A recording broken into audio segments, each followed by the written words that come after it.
You are listening to the Embrace the Mud podcast, where we discuss all things related to healthy, joyful, and life-giving relationships. Why focus on relationships? Because the quality of our intimate partnerships and close connections influences our health, happiness, and longevity more than anything else in our lives. Relationships matter a lot, so together, let's jump into the mud, aka our messy relationships, pull some weeds, plant some seeds, and create an enriching environment where strong relationships can take root.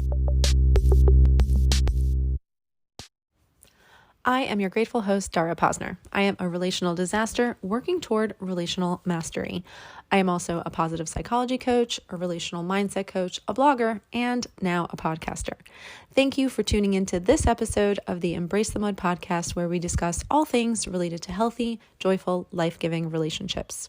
If you are a fan of this podcast, please subscribe, follow, like, review, and share. Your engagement in this way is crucial to the success of the podcast, and I appreciate you taking just a few seconds to support my mission, which is to help people like you flourish in life and love. Happy new day to you, wherever you may be in the world at this very moment. I appreciate you tuning in to today's episode of the Embrace the Mud podcast. I don't know about you, but to me, today just feels like a particularly wonderful day to improve relationships. And one of the best ways to improve relationships is to stop doing in them the things that hurt them and that breed disconnection and upset and resentment and just prevent us from feeling the closeness and the beautiful union that we all want to feel with all of the people that we love, but especially our primary partner, who means the world to us and who we ultimately would do anything for. And so we can begin by doing something really, really transformational, and that is to pull out the relational weeds.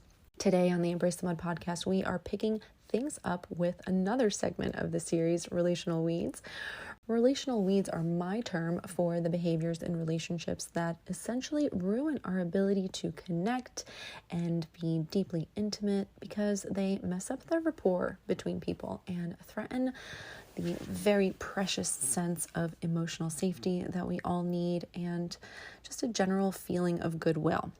Today's weed is defensiveness. The Gottman Institute has defined defensiveness as righteous indignation or innocent victimhood in an attempt to ward off a perceived attack. That is what defensiveness is. And so we want to know, why do we get defensive? Why does defensiveness harm relationships? And what can we do instead? These are the questions we're answering today. So let's dive in.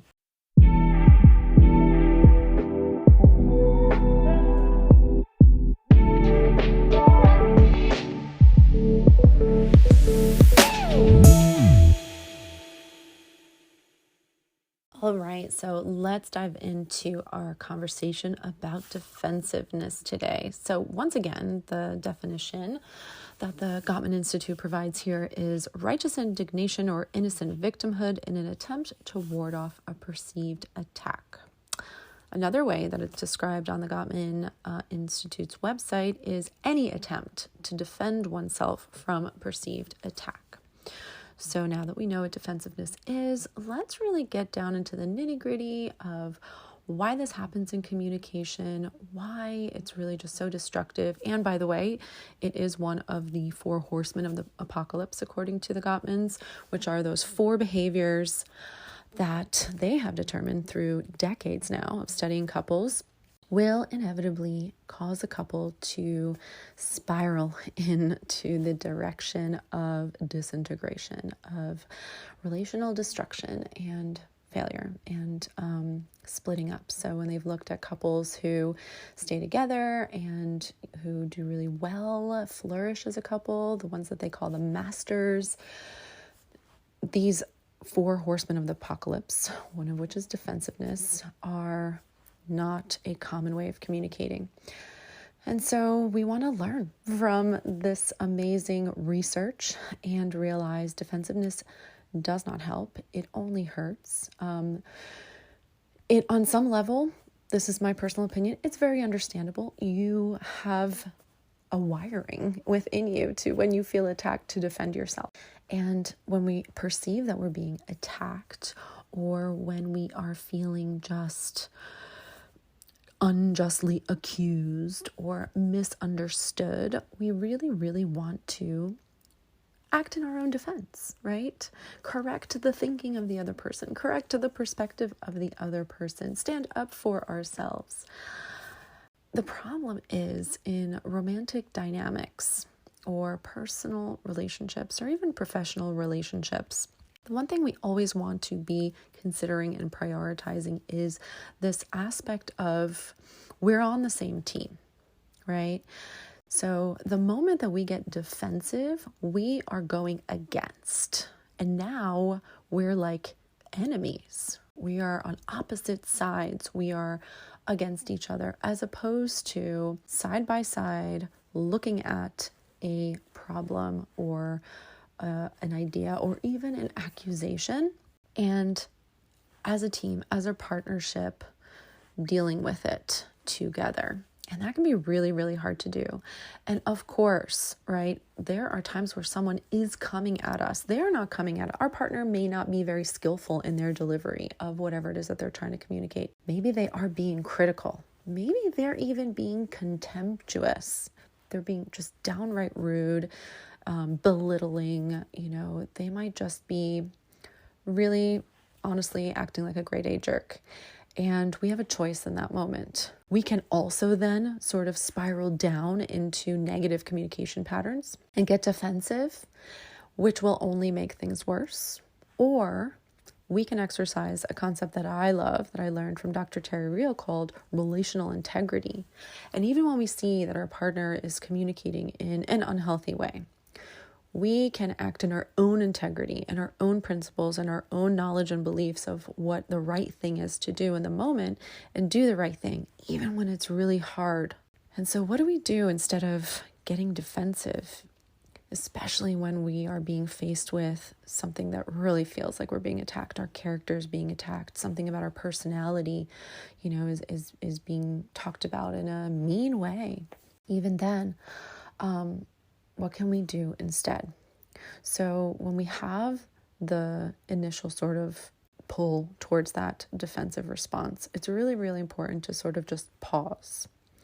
And I think where a lot of us get tripped up when we are, being approached or confronted in a way that makes us want to defend ourselves is it feels like a defeat to really listen to what that other person is saying and start to try to seek to understand where they're coming from, because we don't want to give them the impression that they're right.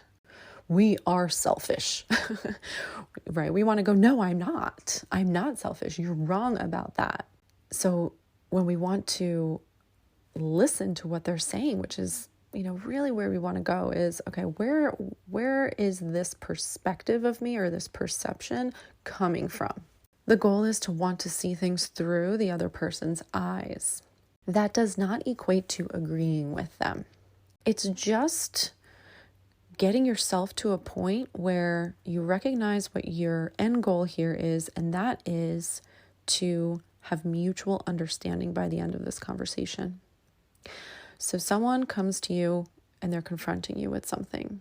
You want to defend because maybe you feel offended, maybe you feel unjustly accused, maybe your feelings are hurt, right? You're feeling really misunderstood, mischaracterized somehow.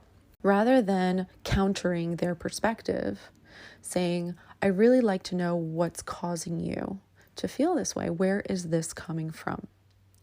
And hearing them out, right? Because once you really listen to why they're feeling like you are being selfish or lazy, and if they're not, judging you, maybe it's just that they're feeling neglected. Maybe in a very healthy way, they're telling you that they're feeling like, they haven't been a priority to you in a while. That's a really common sort of experience and complaint in a relationship is, hey, I'm not feeling important and I want to talk to you about this. And they'll come to you and try to express that. And even then you may want to go, but you are important to me. No, you're wrong. You're so important. But what the other person really needs is for you to understand why they are feeling like they're not important. And so getting curious immediately about what is really going on for them. Why are they seeing what they're seeing? Oh, because you are experiencing a lack of text messages from me. That's just the first thing that came to my mind. I haven't really texted you in a while. I'm looking at my phone. I haven't sent you a text in 3 days. It makes sense that because you haven't received a text from me, you're feeling like you're not a priority. Thank you for sharing that. That's totally valid. I need you to know, I've been really just going all in on trying to meet this deadline, and I haven't been on my phone at all. In fact, I've been really intentional about staying away from my phone so I could focus and get this thing done. But I'm thinking about you a lot, and you're right, I need to let you know that. And so really just remembering when we're communicating that the goal is always to reach understanding as opposed to being right or wrong or proving somebody's perspective wrong, or defending ourselves, which I know it's so not easy to do, especially when we're being addressed in a way that just feels unfair. We feel sort of victimized by what's being thrown our way. And this takes a tremendous amount of maturity. It really does. When we are in that moment, even just to pause, take a breath, notice the impulse to want to defend ourselves and to not do that. Just takes a tremendous amount of emotional control, inner regulation, and thoughtfulness, right? It takes maturity to be able to center ourselves and look beyond the surface level sense that we're being attacked somehow. It's really, really not easy. What do you do when you are in a relationship, though, where your partner, is chronically defensive, right? They feel attacked or shamed or accused and immediately just start defending themselves, and you walk away from those conversations just feeling totally unheard and unseen. Well, the first thing to do is to really check your communication. How are you delivering whatever it is that you want to say? Really asking yourself, am I criticizing them? Am I judging them? And maybe not even noticing that, the words coming out of my mouth are actually quite judgmental. Am I blaming them? Maybe for how I feel or my experience, am I putting things on them that I should be taking responsibility for? That's eliciting the defensiveness. And again, regardless, it's still on them to practice what I just described. But if you have a partner who's just not in a place where they can do that, how can you on your end evoke less defensiveness through the way that you communicate? And then if you're really checking yourself and you're saying, no, I'm using the I statements, I am owning my feelings, I'm making requests rather than demands, I'm not criticizing them, I'm not going after them, I'm really just being very needs-based. I'm talking about, a behavior, how it makes me feel, and what I would like to have happen instead, and still they're just getting really, really defensive. I actually found myself in this situation with my partner, and I decided just to ask, first of all, just find the common ground of can we both agree that we have to be able to bring things to each other? And hopefully the answer is yes. We do have to be able to, pick our battles, of course, but then when we decide that, this is important, this is bothering me, I need to bring this up, that we should be able to come to each other. And I just asked him, what would make it easier for you to really receive what I have to say? And he had an immediate answer to the question, and it's made a really big difference. And what he said was, it would really help me if before you sort of, bring up the complaint, you just said something like, hey, I know that you're not doing this intentionally. Or I know that, your intention is probably the opposite of this, but here's what's actually happening for me, right? And for him, it was just so helpful, essentially, to know that I know that he really cares about me and that he isn't ever wanting to deliberately hurt or disappoint me in any way. And just that affirmation really just opened him up to be able to receive what came next. So sometimes just asking your partner, hey, I'm noticing when I bring things to you, it really triggers you. You get, defensive, and that must mean you're feeling attacked. I want to be able to bring things to you and not have you feel that way. What would help? And see if you can talk through what might, be appropriate based on who your partner is or whoever else in your life that you struggle to communicate with and what they might need from you in that moment. So I hope that helped.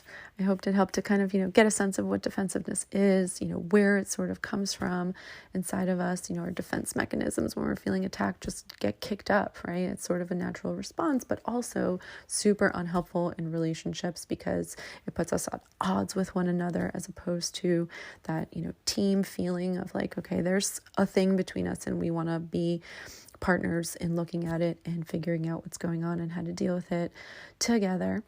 And really working on just our own inner regulatory mechanisms so that we can communicate mindfully and thoughtfully with the goal of reaching mutual understanding by the end of the conversation. That doesn't mean we have to agree with each other's perspectives. It just means that we want to know, how each other thinks and why each other thinks the way that they do, and find a way forward that feels really fair and balanced and mutual. And that's how we create beautiful relationships. Sometimes it's really hard. I know that I have gotten defensive. I still get defensive sometimes, and it's not an easy thing, but so worth working through and finding healthier ways of responding.